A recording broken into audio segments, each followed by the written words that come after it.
Hey guys, welcome back to another video. My name is HD and you guys are watching The Budget by HD Media, the show which I help you guys budget your purchases. In today's video, we're going to be talking whether you should purchase the PS5 or consoles in general in 2020, or should you rather wait a little bit longer, maybe a few months or even a year later, for when other models are coming out. But I'm going to tell you guys in today's video, so stay tuned. Let's get into today's video.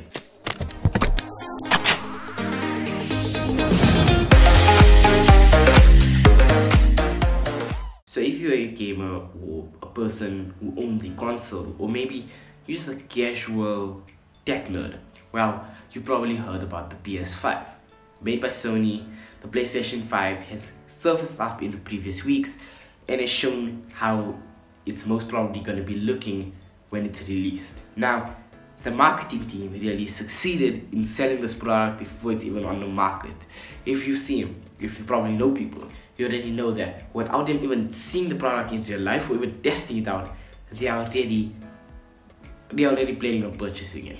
And that's when you know the marketing team succeeded. But well, I'm going to be explaining to you guys why that is one of the biggest mistakes you're ever going to make. So let's begin.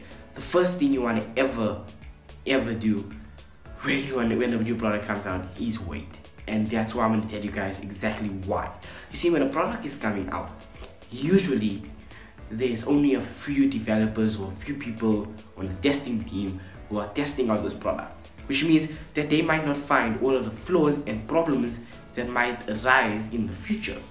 Which is why when a new product comes out, you shouldn't be getting it until at least a few months later, to when new flaws surface, and then you'll obviously be able to see exactly what's wrong with this thing. Because usually consumers who buy things blindly, when they do end up getting it, maybe a few months later or maybe a few weeks later of owning the product, they start finding all of these problems.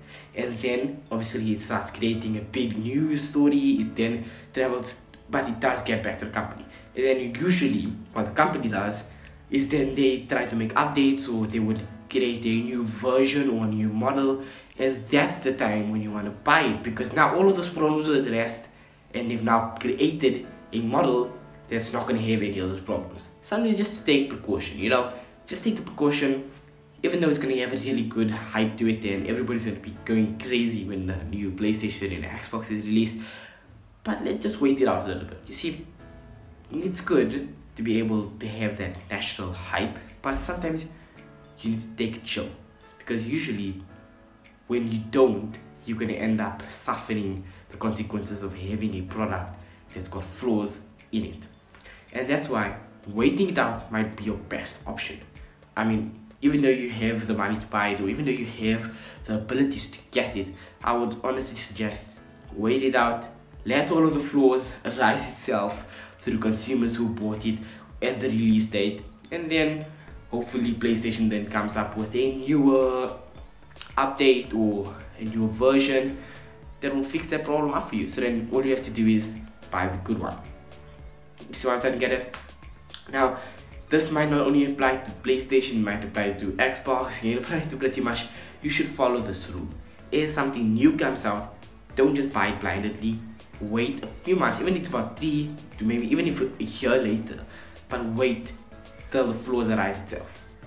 That's what you want to be doing. Anyways, that was it for me today. If you guys have enjoyed this video, please go ahead and subscribe. Don't forget to turn on the bell so that you never miss out on a future upload. And my name is HD. I'm going to see you guys in another video.